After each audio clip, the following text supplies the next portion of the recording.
Evangelho de João, capítulo 2, verso 1, então. 3 dias depois, houve um casamento em Caná da Galileia, achando-se ali a mãe de Jesus. Jesus também foi convidado com os seus discípulos para o casamento. Tendo acabado o vinho, a mãe de Jesus lhe disse: eles não têm mais vinho. Mas Jesus lhe disse: mulher, que tenho eu contigo? Ainda não é chegada a minha hora. Então ela falou aos serventes: fazei tudo o que ele vos disser. Estavam ali 6 talhas de pedra, que os judeus usavam para purificações, e cada uma levava 2 ou 3 metretas. Jesus lhes disse: enchei de água as talhas, e eles as encheram totalmente. Então lhes determinou: tirai agora e levai ao mestre-sala. Eles o fizeram. Tendo o mestre-sala provado a água transformada em vinho, não sabendo de onde viera, se bem que o sabiam os serventes que haviam tirado a água, chamou o noivo.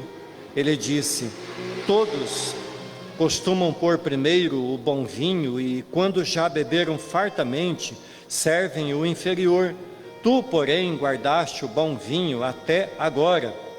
Com este deu Jesus princípio a seus sinais em Caná da Galileia, e manifestou a sua glória, e os seus discípulos creram nele.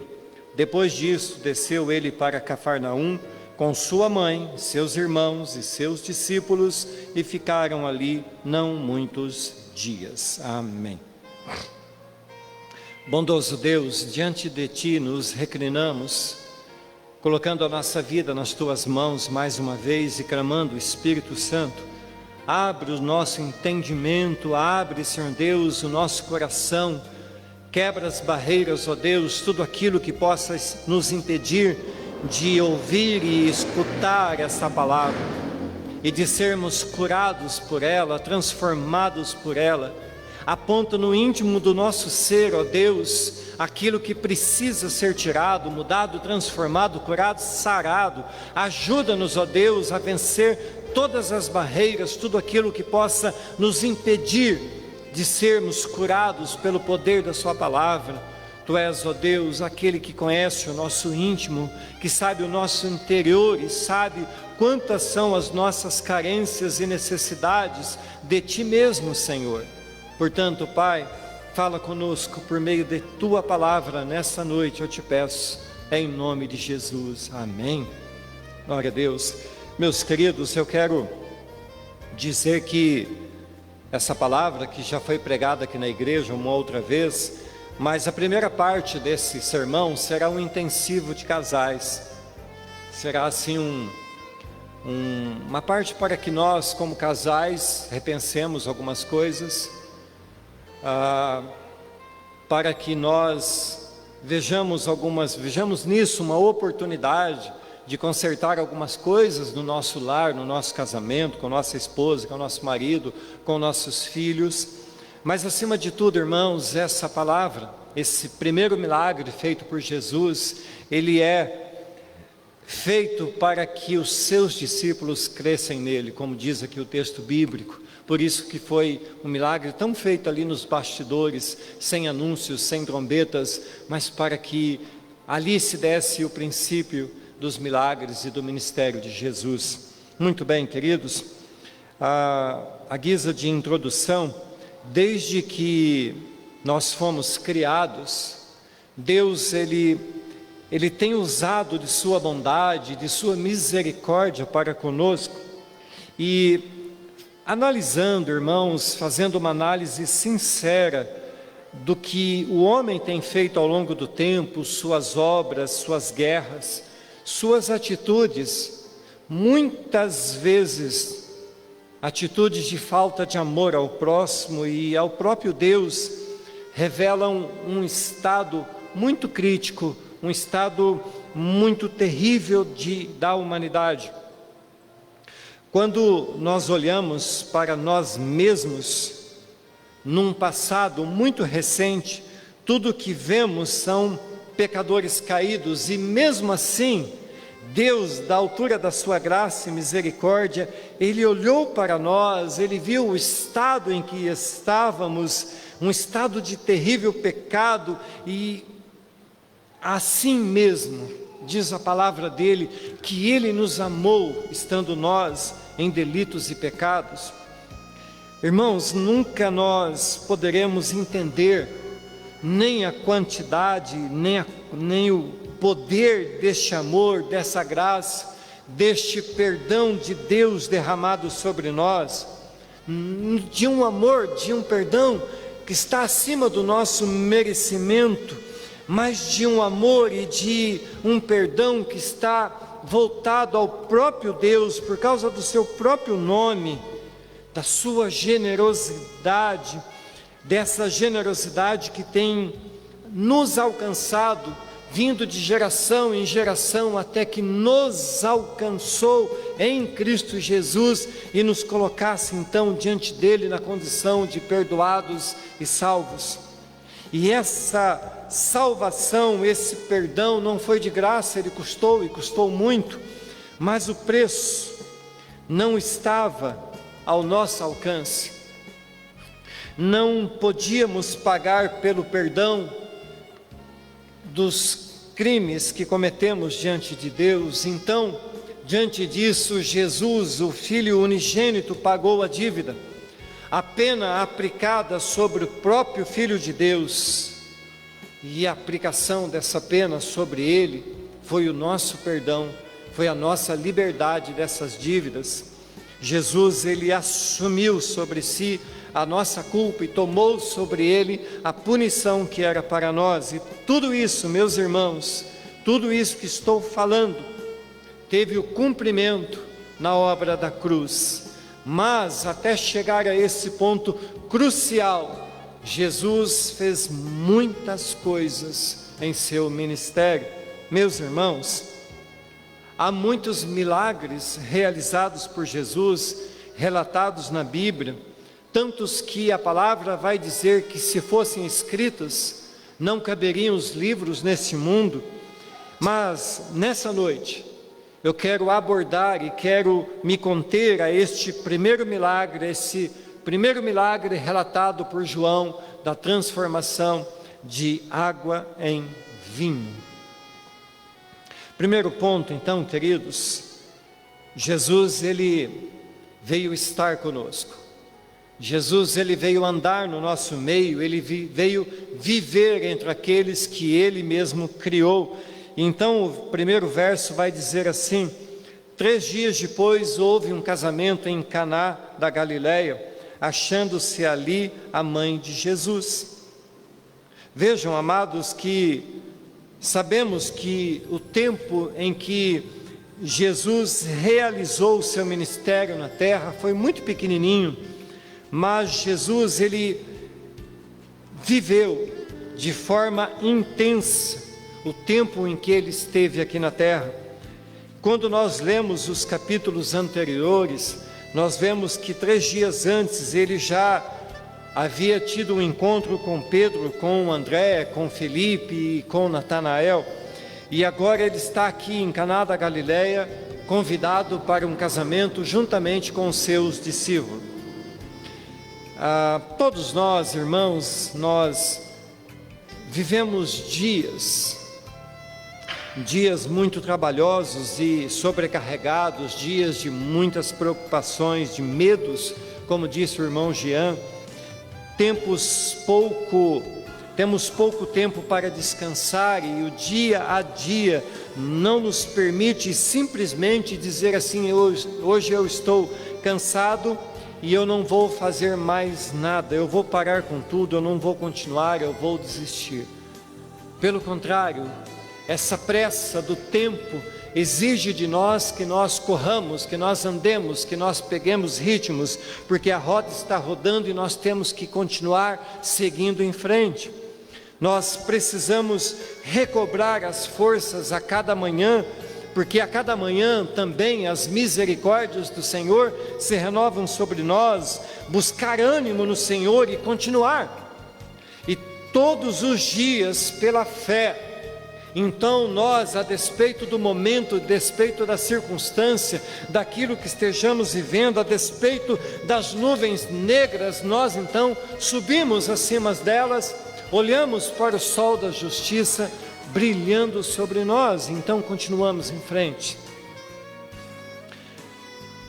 Jesus, ele tinha uma meta que precisava ser cumprida em pouco menos de 3 anos. Por isso ele viveu intensamente cada dia do seu ministério. João faz questão de dizer que a mãe de Jesus já estava na cidade quando ele chega. E ainda que seja apenas uma possível especulação, irmãos, é possível que ela fosse de fato parente daquela família, parente dos noivos, e estivesse ali envolvida com os trabalhos do casamento. De qualquer forma, pelo que podemos observar no texto, ela tinha bastante intimidade com os familiares daquela festa. Notamos que, diferente de muitos, isso falando de Jesus, nós notamos que, diferente de muitos líderes religiosos de sua época, Jesus, ele não se isolava, que Jesus estava sempre em meio ao povo, participando dos eventos, não era alguém alienado e sem vida social. Vejam, irmãos, sempre que vemos relatos de Jesus participando de festividades, sempre no meio do povo, vemos que sempre Jesus, ele era receptivo às crianças, porque essas o buscavam. E é então surpreendente que, ao mesmo tempo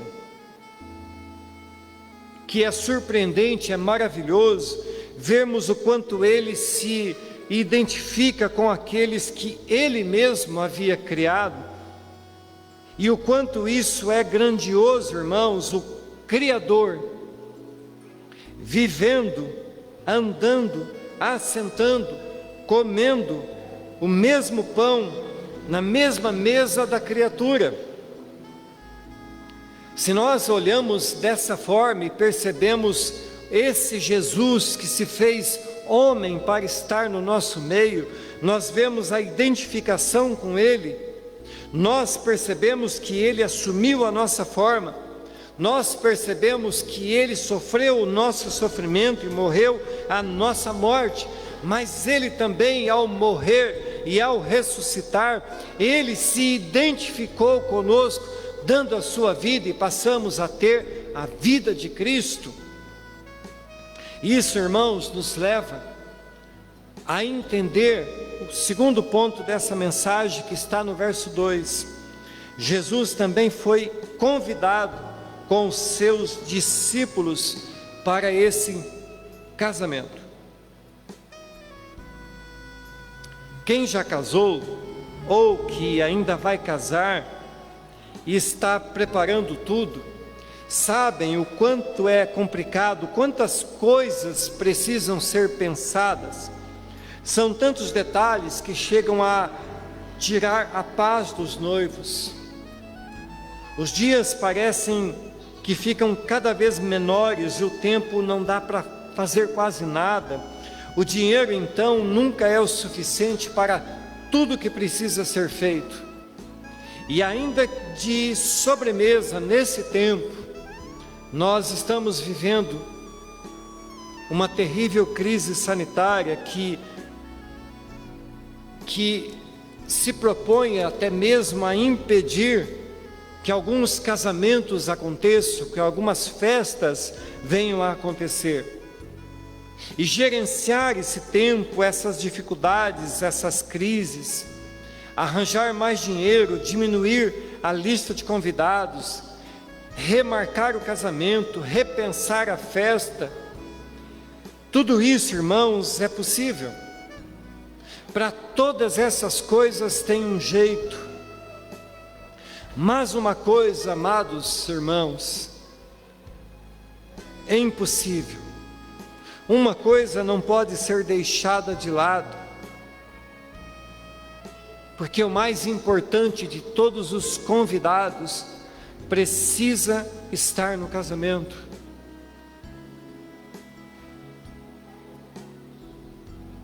O mais importante de todos é Jesus, porque na hora em que a crise vier, é a Ele em que os casais procurarão, é a Ele que caberá dar a resposta, o socorro no meio da dificuldade. Um casamento sem Cristo está fadado à plena e total destruição. Para todos os casais que tiveram as suas festas de casamento canceladas por causa dessa pandemia, isso foi uma tragédia, foi uma tristeza, foi uma decepção. Mas, amados, tudo isso é possível de ser reparado, superado, mas algo muito maior e mais terrível seria começar um casamento sem Jesus.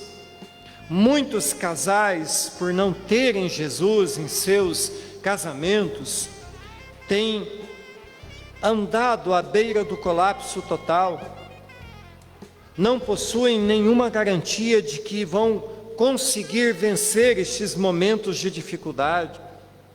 Em todo casamento, irmãos, sempre haverão tempos de muita paz, de muita tranquilidade, mas haverão também tempos de muita tribulação.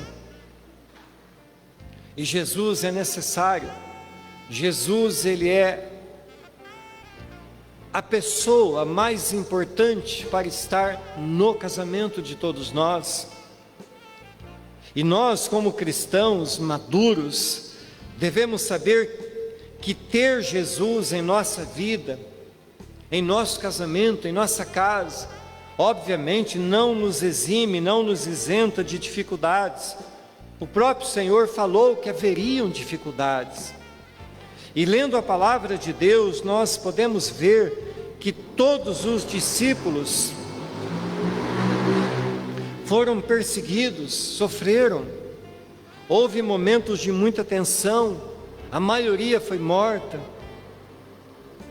Já vimos várias vezes que mesmo Jesus estando por perto, que mesmo Jesus estando no barco, as tempestades vinham, as tempestades causavam medo até nos mais experientes marinheiros. Todavia, amados irmãos, cabe a todos nós, cristãos, crer que Jesus tem poder para acalmar a tempestade do nosso momento, do nosso relacionamento, do nosso casamento, que Ele pode prover todas as coisas que são necessárias, mesmo em que a tempestade não se acalme, Ele estará conosco e nós passaremos pela tempestade. Mas acima de tudo que Ele possa fazer ou possa prover nesta vida terrena, a maior de todas chama-se a graça da salvação, a graça da vida eterna.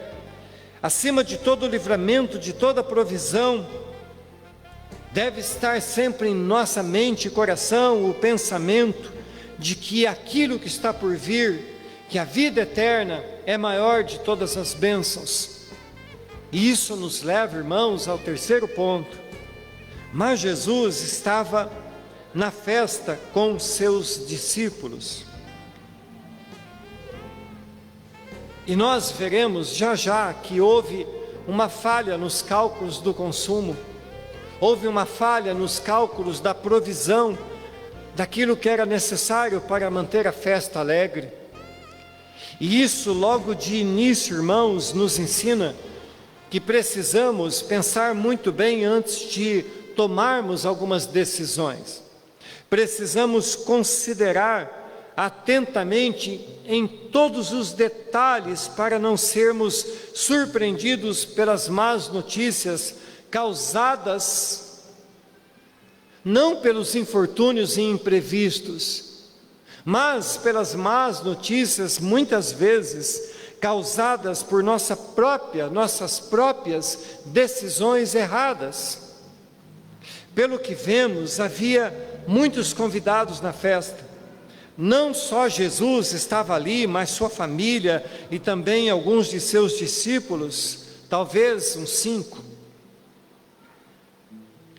Veja, irmãos, que a festa está acontecendo, e as festas duravam mais ou menos 7 dias, e surge para desespero dos organizadores um grande problema: o vinho acabou, a alegria da festa havia acabado. Queridos irmãos, quantas vezes a nossa casa parece estar passando por um momento de desespero, o nosso lar parece estar desmoronando, o nosso relacionamento parece estar indo por água abaixo, porque nós não atentamos para os detalhes, não atentamos para as decisões, para as conversas, para aquilo que falamos. E aqui me veio à mente, eu quero plagiar uma frase do pastor Luciano Subirá, que ele diz algo assim: muitos casais, e me escutem aqui os casais que têm filhos novos e casais que têm filhos já criados, muitos casais brigam, discutem, se afrontam, dizem coisas que não deviam dizer no momento do calor, da discussão, da briga, na frente dos filhos. E depois se consertam, mas se consertam lá no quarto. Se perdoam lá no quarto, às portas fechadas. E para os filhos, aquele pai, aquela mãe que eram seu exemplo de cristãos, dentro de casa, fora de casa, eles olham para os pais e dizem assim: mas meus pais, olha que coisas feias falaram para os outros, um para o outro, se ofenderam tanto, e eles vão na igreja, e eles querem que a gente vá na igreja, e brigaram, se ofenderam na nossa frente, não se importaram conosco, não deram bom testemunho, mas os pais se consertaram lá no quarto, mas os filhos não sabem disso. Pais, digo para mim, a começar em mim, pais, se brigarem na frente dos filhos, não importa se é um pequenino, não importa se é um filho barbudo, consertem-se e digam aos seus filhos que vocês se consertaram, que vocês, por serem cristãos, por amarem a Deus e perdoarem, se perdoam porque amam a Deus, e no momento de calor brigaram, mas se consertaram diante de Deus e peçam perdão aos seus filhos, para que seus filhos saibam quem vocês são em Cristo Jesus, quem nós somos em Cristo Jesus. Voltando aqui ao texto, faltar vinho, irmãos, numa festa de casamento, naquela época era uma vergonha, era algo muito terrível, era uma decepção para os convidados, era uma humilhação para os noivos. E a Bíblia nos diz que quando nós vamos edificar uma obra, nós precisamos calcular tudo muito bem, para não parar no meio. E esta obra, então, inacabada, se torna testemunho vergonhoso da nossa falta de cálculo, da nossa falta de atenção aos detalhes. E acabar o vinho no meio da festa era uma tremenda humilhação para aqueles que estavam ali convidando os seus convidados, e era uma decepção para os convidados. Nós não temos como saber se de fato vieram mais convidados que o esperado, ou se acabaram bebendo mais do que se previa. O fato é que no meio da festa o vinho acabou. Meus irmãos, Quantas pessoas têm vivido suas vidas sem o vinho da alegria? Já não sabem mais porque estão vivendo. Na verdade, estão se arrastando de um dia a outro. Já não sonham, já não têm esperança. Tudo parece uma sequidão. Olham para o fundo de suas vidas e não conseguem ver nada.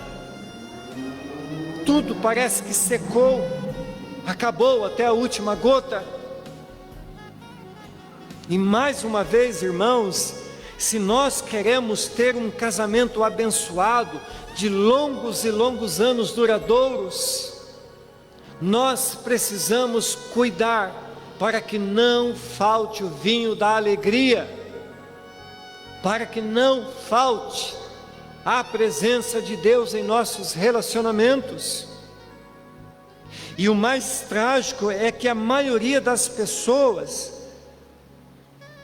estão no meio da festa desta vida, envolvidos por tantos assuntos, por tantos afazeres, com tantas preocupações, e não conseguem perceber que a razão da alegria se foi.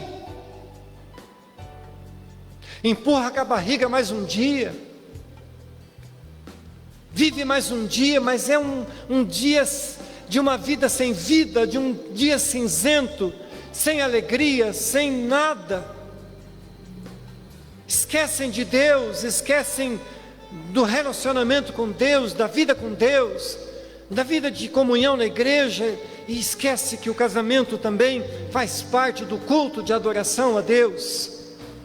Porque o vinho se foi, porque a alegria se foi, porque é necessário rever e repensar e buscar novamente para que o vinho volte às nossas vidas.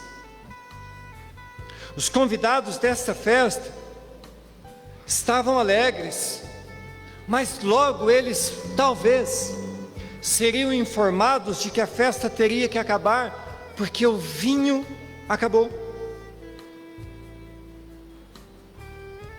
E não tinha onde buscar.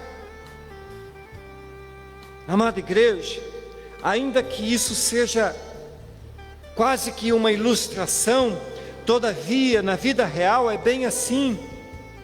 Muitas e muitas pessoas nesses últimos meses têm deixado a festa da vida sem terem experimentado a verdadeira alegria. Tem se ido desta vida. Pessoas têm se jogado debaixo do rodado de um caminhão, ou como hoje de manhã, tentado pular da passarela, porque não tem o vinho da alegria nas suas vidas, não tem o Senhor Jesus. É preciso voltar-se para Jesus e clamar pelo milagre, pedir a Ele que transforme o pranto em alegria verdadeira. E é possível, irmão, ser feliz, mesmo que tudo pareça cinza. Deus sabe como colorir a nossa vida. Ainda que olhemos para o fundo do pote e não vejamos nada, nenhuma única gota, Deus está lá, irmãos. Deus está na festa. Deus está na nossa vida. Se crermos, o melhor e mais puro vinho da alegria de Deus será derramado sobre nós novamente.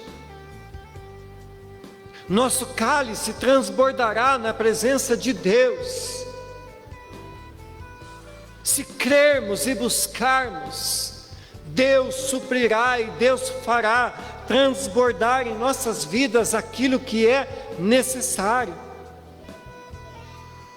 Verso 3 diz assim: tendo acabado o vinho, a mãe de Jesus lhe disse: eles não têm mais vinho. Mas Jesus lhe disse: mulher, que tenho eu contigo? ainda não é chegada a minha hora. A vida, irmãos, é sempre uma caixinha de surpresas. De repente alguém chega e nos diz algo que muito nos entristece, que nos abala. E no meio da festa o garçom chega para o noivo e diz: o vinho acabou. Um clima de constrangimento se instala ali no meio na cozinha, nos bastidores. A afeição dos noivos muda, descai o semblante diante daquela má notícia. E agora, a essas horas, aonde nós vamos arranjar mais vinho? É tarde, o mercado está fechado. Não temos o telefone do vendedor de vinho lá de Apucarana. Às vezes, irmãos,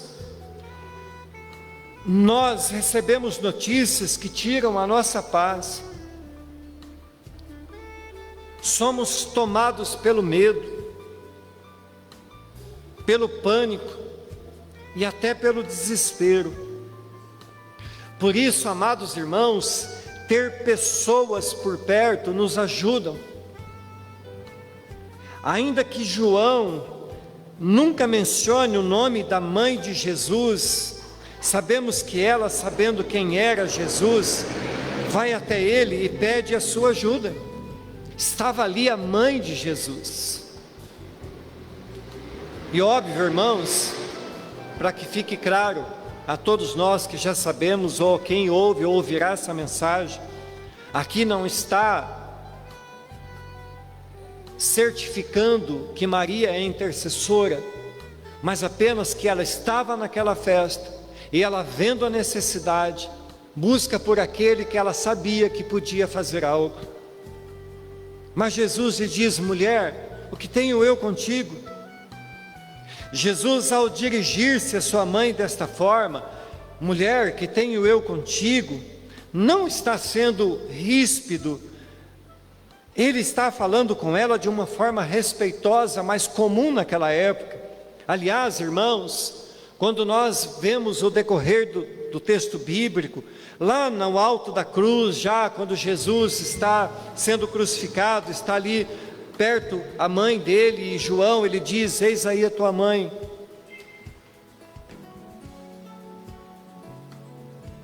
E ele a chama de mulher novamente, mostrando respeito, mostrando que ele a considerava. Jesus olha para Maria e diz assim: ainda não é chegada a minha hora. E diante desta resposta, irmãos, se nós pedíssemos algo para Jesus e Ele falasse: olha, não chegou ainda a hora de eu fazer milagres, como que nós reagiríamos? Talvez nós ou qualquer outra pessoa falássemos então: olha, então vou fazer do meu jeito, deixa que eu então resolvo isso. Ainda que Maria não tivesse a menor ideia do que Jesus poderia fazer, certamente ela sabia que ele podia fazer alguma coisa. Meus irmãos queridos, quantas e quantas vezes nós, frente a alguma dificuldade, nós batemos no peito, dizemos que não tem jeito e esquecemos que para Jesus o impossível não existe. Nós somos limitados, muitas vezes por não crermos. Nós nos limitamos por não acreditarmos que Jesus pode. E muitas vezes nós queremos limitar a ação e o poder de Jesus naquilo que nós vemos ser impossível, mas isso não é impossível, não existe no dicionário de Jesus. Para ele todas as coisas são possíveis. E é provável que Maria não tenha sequer entendido o que Jesus quis dizer com não é chegada ainda a minha hora. Mas Jesus estava falando das muitas coisas que faria e principalmente da sua obra na cruz. E mesmo sem entender nada, irmãos, ela apenas obedeceu, sem entender nada do que está acontecendo na sua vida. Meu irmão, minha irmã, obedeça, creia, espere, saiba que Deus é poderoso para fazer infinitamente mais do que você imagina. Verso 5 diz assim: então ela falou aos serventes: fazei tudo que ele vos disser. Qualquer coisa, irmãos, que possamos pensar sobre o que tenha passado na mente de Maria é pura imaginação, mas uma coisa fica muito claro: ela sabia que algo iria acontecer.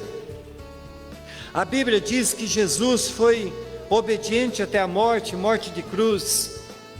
Mesmo ele sabendo tudo que sofreria, ainda assim permaneceu firme na obediência, cumprindo cabalmente tudo que o Pai havia determinado.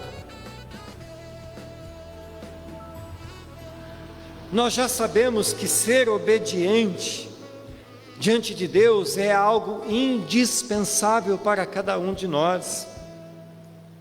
Mas então surge uma pergunta: nós temos sido obedientes?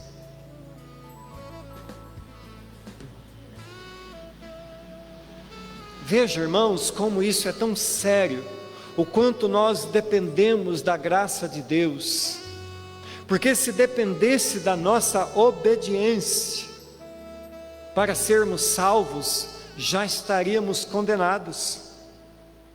Somos fracos e não conseguimos obedecer, mesmo sabendo que devíamos obedecer, mesmo sabendo que seríamos mais felizes, ainda assim deixamos a desejar. Nisso vemos como Deus é gracioso sobre nós, derramando sua salvação bendita. Verso 6 fala assim: estavam ali 6 talhas de pedra que os judeus usavam para as purificações, e cada uma levava 2 ou 3 metretas. Jesus lhes disse: enchei de água as talhas, e eles as encheram totalmente. Existe, irmãos, muito significado nessa passagem. As talhas vazias representavam o judaísmo com o seu legalismo, e ainda que nessas talhas fosse possível lavar as mãos e os pés, fazendo menção ao ritual de purificação antes de assentar-se na mesa, mas essa purificação era apenas exterior. Podemos adornar o nosso corpo com muitos enfeites, vestir roupas bonitas, fazer academia, usar um bom perfume, mas tudo isso, irmãos, é apenas o exterior. Tudo na festa estava bonito, era uma festa de casamento. Haviam enfeites, decoração, o bolo maravilhoso, os docinhos reluzindo, tudo estava perfeito. Mas lá na cozinha, lá nos bastidores, se instalava um caos. Mas Jesus estava na festa. Havia esperança para os noivos, porque a verdadeira alegria só é possível quando Jesus está na nossa vida, porque Ele pode providenciar, porque Ele pode restaurar, porque Ele pode transformar aquilo que é impossível em algo novo, em algo maravilhoso, em algo saboroso, em algo que volte a trazer alegria na nossa vida.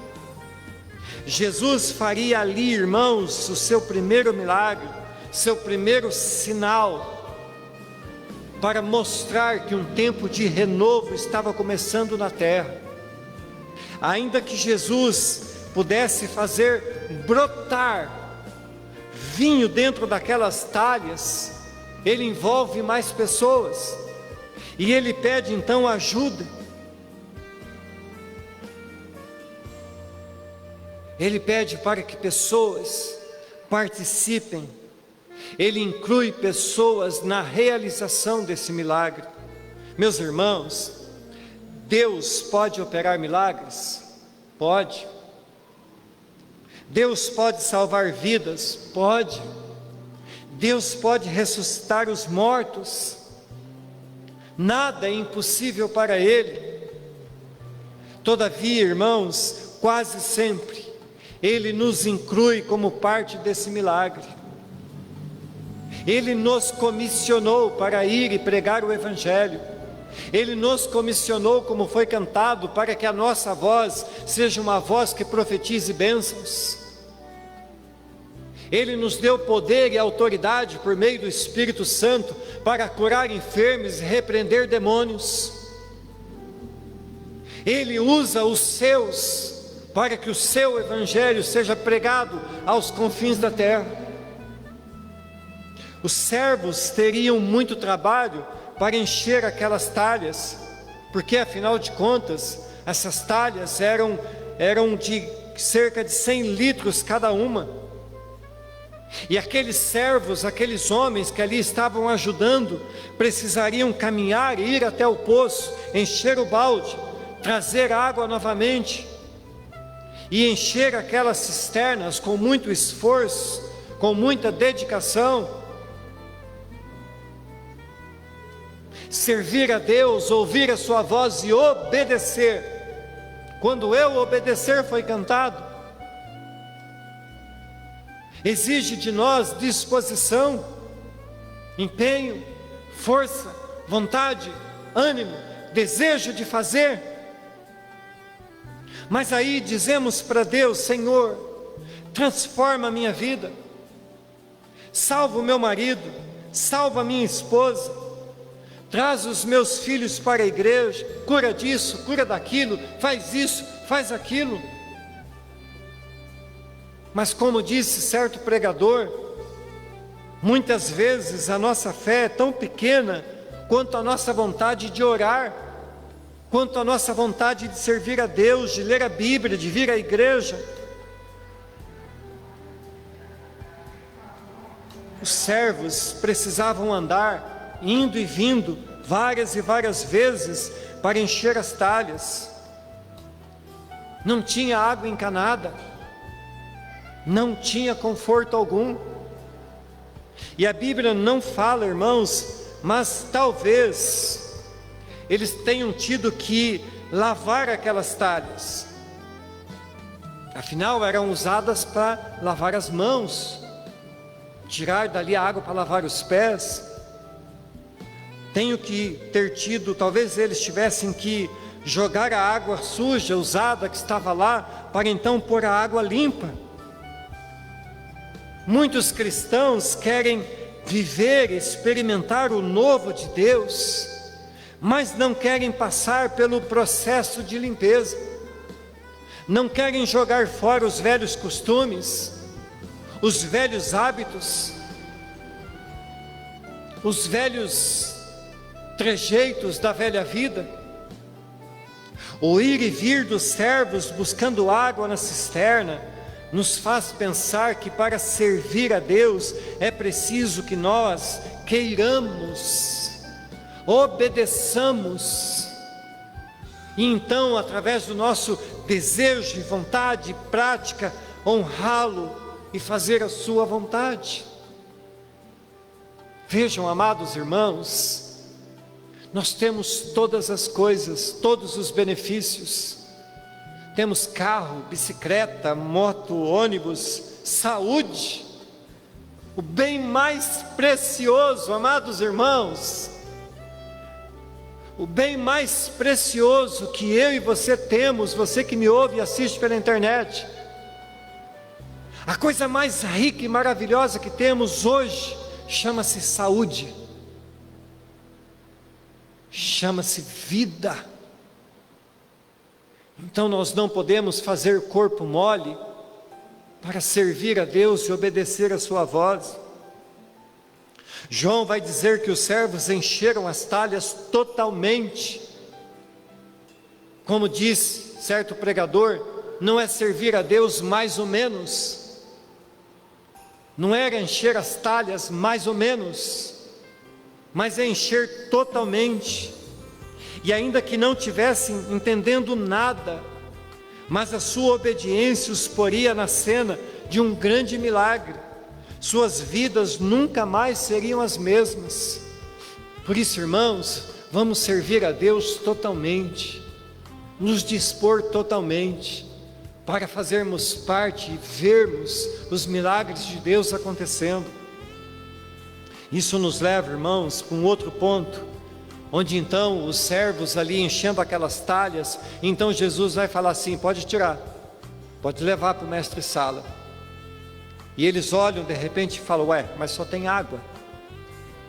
Verso 8 vai dizer assim: então lhes determinou: tirai agora e levai ao mestre-sala. E eles o fizeram. Tendo o mestre-sala provado a água transformada em vinho, não sabendo de onde viera, se bem que o sabiam os serventes que haviam tirado a água. Vejam, queridos, a Bíblia não fala, mas isso na minha imaginação, posso pensar que na cabeça desses servos o pensamento era um só: mas só tem água. Nós tiramos água lá do poço, nós jogamos o balde, nós sarrilhamos o balde, nós trouxemos e jogamos aí dentro, só tem água. Ainda que não estejamos vendo o milagre, irmãos, ainda que tudo pareça apenas o comum, o conhecido, o tradicional, ainda que não hajam manifestações visíveis, ainda que não hajam barulhos, o Senhor está no controle absoluto de todas as coisas. Se crermos, veremos o milagre acontecer, e ainda que sua fé seja pequena, apenas obedeça. Faça o que o Senhor está lhe pedindo para fazer, ou melhor, ordenando, e deixe o resto com Ele. O milagre não aconteceu quando os servos encheram as talhas. O milagre aconteceu quando Jesus disse: já podiam usufruir do conteúdo das talhas. Nós queremos experimentar, mas temos pressa. Mas Jesus falou assim: agora pode tirar. Há o tempo determinado para todas as coisas, irmãos. Ao tirar a água, o que viram foi vinho. O que antes era vazio e sem significado, sem sabor, agora se tornava a razão da alegria da festa. Se não dermos todos os dias um passo de fé, dificilmente veremos o milagre acontecendo diante de nós. Podemos ouvir, irmãos, pela fé, a Bíblia nos dizendo: vai, a tua fé te salvou. Levanta e anda. Se creres, verás a glória de Deus. Vai, teu filho já está curado. Vai, a tua filha está liberta. Ou ainda, como veremos na próxima mensagem, no Evangelho de Marcos, tudo é possível ao que crer. O vinho preparado pelo noivo e sua família representam um esforço humano, um esforço terreno, e ainda que possam produzir alguma alegria, não durará muito tempo. Ainda que tenham algum sabor, não será o melhor. Mas o vinho providenciado por Jesus, irmãos, ele era abundante, ele era gracioso, ele era do céu, e seria suficiente para fartar a todos por todo o tempo que fosse necessário que a festa durasse. E o seu sabor, incomparavelmente melhor do que tudo na vida que aquelas pessoas pudessem ter um dia bebido. Meus amados irmãos, todos os prazeres deste mundo,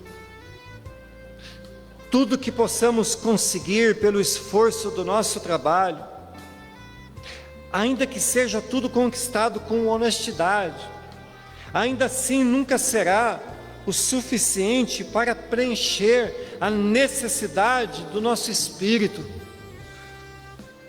Só Jesus pôde, no passado, nos enviar o vinho da alegria chamado Espírito Santo. Só Ele é capaz de satisfazer nesta vida e por toda a eternidade tudo o que nós precisamos. Ainda, irmãos, que nós nos alegremos por nossas conquistas, isso passa. Tudo nessa vida vai passar, irmãos. Mas a alegria de servir a Deus, a alegria da presença de Deus, de sermos habitados pelo Espírito Santo, nunca, jamais passará. Ele estará conosco nos dias em que as tempestades forem negras. Ele estará conosco, nos fazendo ter paz que excede o entendimento. Lá no fundinho do nosso coração, nós sabemos que Ele está lá, promovendo alegria, mesmo quando tudo está terrível, porque Ele é a alegria da nossa vida. Para irmos à conclusão, João conclui dizendo assim no verso 11: com este deu Jesus princípio a seus sinais em Caná da Galileia, manifestou a sua glória, e os seus discípulos creram nele. Observem, irmãos, que este milagre era nos bastidores, sem trombetas, sem anúncios, sem show da fé. Era nos bastidores para que ele demonstrasse ali para os seus discípulos quem ele era. E ali ele deu início ao seu ministério terreno, manifestando a sua glória. Meus irmãos, se o poder que Jesus, como que eu digo isso? Se o poder da transformação do vinho fosse condensado, esse mundo explodiria. Ali estava o Deus que criou todas as coisas pelo poder da sua palavra, transformando água em vinho. Ninguém jamais poderá fazer o que Ele faz. Ninguém poderá, irmãos, gerar na sua vida, nem sua esposa, nem seu marido, nem seus pais, nem seus filhos, a alegria que Jesus dá. O primeiro sinal ou milagre de Jesus deixa claro que Ele veio para transformar aquilo que era sem sabor, transformar aquilo que não tinha gosto em algo prazeroso. O homem sem Deus não pode encontrar a verdadeira felicidade. Sem Deus tudo é fútil, tudo é passageiro. Mas quando a nossa vida é transformada pelo poder, pela presença, então ganhamos novas razões para viver e viver uma vida abundante. Por isso, irmãos, se nessa noite, se eu estiver falando a alguém que ainda está deixando Jesus do lado de fora de sua vida, do seu casamento, do seu trabalho, da sua empresa, eu quero dizer que é tempo de convidá-lo. É tempo de experimentar aquilo que Jesus pode fazer. Talvez, irmãos, os convidados daquela festa nunca tenham sabido do que aconteceu lá na cozinha, mas foram tão abençoados, beberam do vinho mais saboroso e maravilhoso que já se produziu na face da terra. O milagre que acontece em nossa vida, irmãos, nunca é somente para o nosso deleite. Quase sempre o que Deus faz em nós e através de nós é para abençoar pessoas. para testemunhar. Veja, irmãos, o Jean testemunhou, minha família pegou, minha avózinha, que está tratando de uma doença tão difícil, minha tia, outros parentes, mas todos estão aí, eu estou bem, a Alice está bem, a Ana está bem. Isso é milagre, irmãos, isso é milagre, que está sendo testemunhado para nos abençoar com a boa notícia da graça de Deus. Se a alegria da vida parece estar acabando, é tempo de clamar, porque aquele que é capaz de transformar o pranto em dança, está na festa, então tudo será diferente. É tempo de trazer de volta, de buscar a alegria para as nossas vidas, e uma alegria que está em Cristo.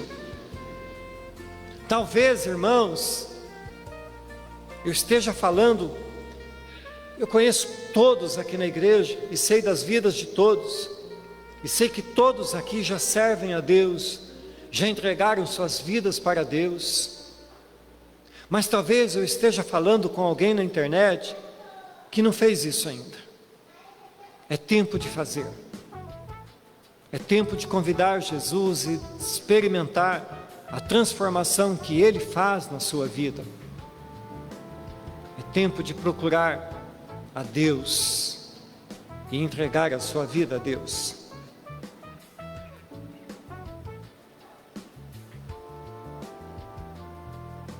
É tempo, irmãos, de nós, e eu encerro, é tempo de nós olharmos para tudo que está acontecendo ao nosso redor e percebermos o quanto nós carecemos de Jesus, o quanto nós dependemos dele para que nós tenhamos razões e alegrias para viver. E ainda mais, irmãos, a Bíblia vai dizer que a alegria do Senhor é a nossa força. Se queremos ser fortes, é com Cristo. Se queremos experimentar o melhor da festa dessa vida e a festa que está por vir, Ele tem que estar na nossa vida, fazer parte da nossa vida, do nosso casamento, do nosso relacionamento com os filhos, do nosso trabalho, do fruto das nossas mãos, e então sermos abençoados e abençoadores para a glória dele mesmo. Amém, queridos?